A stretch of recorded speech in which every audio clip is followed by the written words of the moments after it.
Más de uno en Onda Cero, donde Alsina.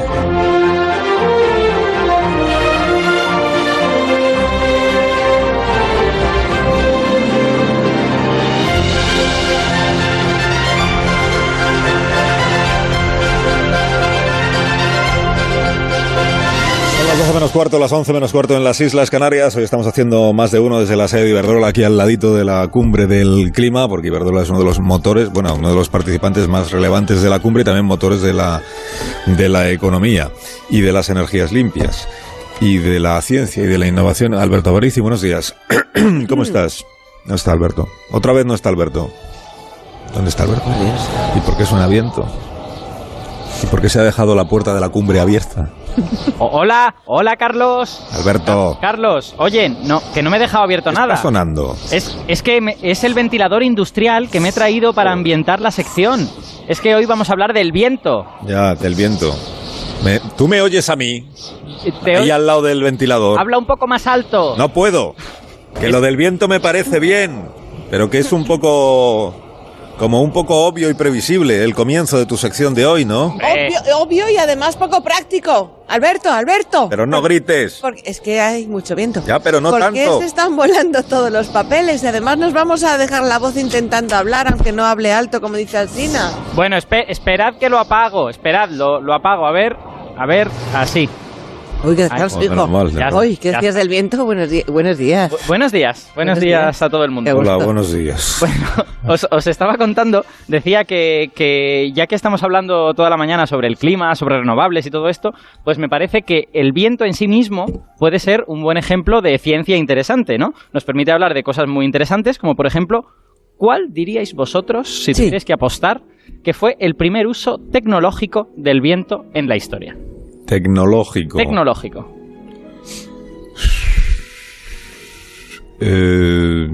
primero. Pues estaría entre los veleros.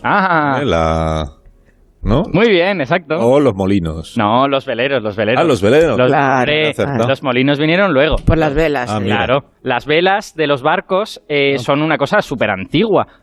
Lo último que sabemos es que los primeros barcos de vela aparecieron de forma independiente, además, en el Mediterráneo y en China, en el segundo milenio antes de Cristo. Ya, pero en este programa quien se ocupa de contarnos cómo empezaron las cosas que hoy conocemos y hacia dónde van es Marta García Ayer, no tú. Sí, perdón, no intentaba... Igual que el que habla del viento cada mañana es Roberto Brasero, no Alberto Aparici. Bueno, pues vamos a pasar al siguiente episodio en esta historia del viento, sí. Que ya verás que te va a parecer una película de Hans Zimmer, porque si seguimos hablando... música. Bueno, espera un momento. Sí, ahí está, efectivamente. Si seguimos hablando del viento y nos vamos un poquito más adelante, nos vamos al primer siglo después de Cristo, nos encontramos a uno de mis personajes científicos favoritos, es uno de mis héroes científicos, es Herón de Alejandría, probablemente el mejor ingeniero de la antigüedad. Ya. ¿Y qué tiene que ver con Hans Zimmer? Perdóname que... Bueno, pues tiene que ver esta cosa que está sonando, por la música precisamente, porque Herón diseñaba lo que entonces se llamaba un hidraulis, el antepasado directo, creo que es hidraulis, el antepasado directo de esto que ahora llamamos órgano de iglesia. Y que precisamente pues le gustaba mucho a Hans Zimmer y yo creo que lo utilizó de manera magistral. En la banda sonora de Interstellar. Efectivamente. Ya, pero ahora que ya la has puesto la tenemos que ver entera. Solo dura 3 horas. Y es todo el rato igual. No es todo el rato igual. Cambia, a la media hora cambia. No hables en esos términos de Hans Zimmer y menos de esta banda sonora en concreto, que es magnífica. No, a mí esta banda sonora me gusta mucho, pero yo creo que el fuerte de Hans Zimmer son los timbres, que aquí lo utiliza muy bien. Bueno, da igual. Bueno, estabas entonces diciendo que estos órganos funcionaban porque hacían pasar el viento por dentro de los tubos, claro. No. O sea, claro, pasa el viento dentro de los tubos. Estabas diciendo eso. Pero no era el viento natural el que pasaba dentro de los tubos, ¿no? Normalmente tú lo que necesitas es tener una presión de aire constante dentro del instrumento. Sí. Y eso lo conseguían inyectando aire mediante una bomba manual que se metía sobre una cantidad de agua y ese agua regulaba la presión. Entonces, esa bomba manual a menudo la tenía que accionar el propio músico, si no tenía que tener a 2 personas ahí haciendo chaca chaca con la bomba. ¿Cómo hacían las 2 personas? Hacían chaca chaca. Como el tren. Sí, en reconstrucciones de estos hidraulis se ha visto que hace mucho ruido la bomba, hace como ploc, ploc, hace casi más ruido que el propio órgano. Entonces, Herón de Alejandría, que era constructor de órganos, como buen ingeniero, parte de su función era hacer estas máquinas, y un día le estuvo dando la vuelta al mecanismo y se le ocurrió que podía construir una hélice que cuando giraba con el viento accionaba la bomba, ¿vale? Ya no te hacían falta las personas. De hecho, accionaba una bomba parecida a la que ya usaban los griegos para sacar agua de los pozos. O sea que la parte de la bomba estaba ya construida. Lo que había que construir era la hélice. Lo que en este caso pues servía para que la fuerza del viento natural sirviera para inyectar aire en el órgano. Realmente no sabemos si nunca se llegó a construir este mecanismo. De hecho, sospechamos que Herón murió justo cuando estaba en su pico de inventor, ¿vale? Pero solo el hecho de haber pensado en esto ya fue revolucionario, porque hasta entonces a nadie se le había ocurrido que la fuerza del viento se podía usar no solo para ir en la dirección del viento, sino para hacer otras cosas. Se podía manejar, se podía domar y se podía construir en algo periódico. Y ya vas llegando a mis molinos de viento, ¿no? Que es lo que... Sí, de hecho, yo creo, hay otras invenciones relacionadas con el viento, pero yo creo las siguientes sí que pueden ser los molinos, que aparecen por primera vez en Persia en el siglo IX. Pero aquellos molinos no eran como los que tenemos en mente, eran molinos horizontales, eran molinos que se parecían más a una especie de tío vivo, y el tío vivo era accionado por el viento. Tú ponías una pared enfrente de la mitad del tío vivo, el viento solo accionaba la otra mitad y entonces empezaba a girar, ¿vale? Entonces, los molinos que a nosotros nos suenan, que se llaman molinos, estos del tío vivo se llaman horizontales, y los molinos que nos suenan se llaman verticales. Pues estos, los del Quijote, digamos... Muy original poniendo nombres. Esos son nombres históricos, no los pusieron en aquella época, claro. Esos son cosas que han hecho los historiadores. Yeah. En estos molinos verticales, los que a nosotros nos suenan, son del siglo XII. Y se inventaron, no sabemos muy bien dónde, pero en algún sitio en el triángulo entre Inglaterra, norte de Francia, Flandes.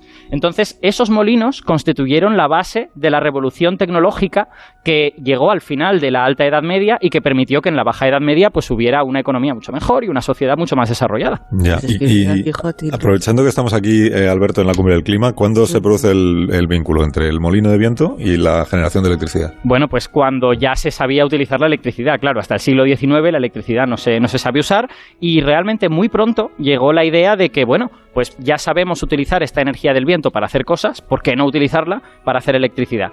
Y fue concretamente en el año 1887 en el que dos personas a la vez, un escocés, James Blythe, y un estadounidense, Charles Brush, inventaron independientemente dos turbinas, dos de estos molinos que lo que hacían era, cuando el eje del molino giraba un imán alrededor de un circuito eléctrico, o el circuito eléctrico alrededor del imán, dependiendo de qué diseño prefirieras, y eso generaba energía eléctrica por inducción. Cuando un campo magnético varía con el tiempo, si tú le pones un conductor, en ese conductor aparece una corriente eléctrica.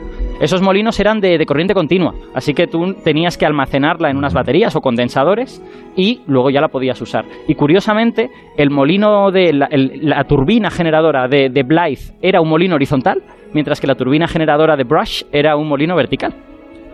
¿Sabes lo que te digo, Alberto? Que... A ver, a mí me interesa siempre lo que tú cuentas. Pero ¿no? Siempre prefiero ir a alguien que realmente sepa. Que sepa más de todo lo que... Es que los divulgadores sabemos poquito de mucho. Sois periodistas, un poco, ¿no? Y como tengo aquí a mi vera, me estoy dando sin voz a medida que avanza el programa, ya el lunes no vengo.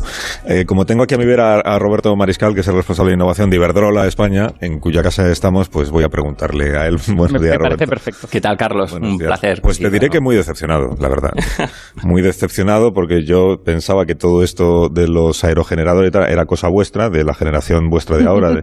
Y claro, acaba de contar Alberto Aparici que en realidad el molino de viento es de hace no sé cuántos siglos.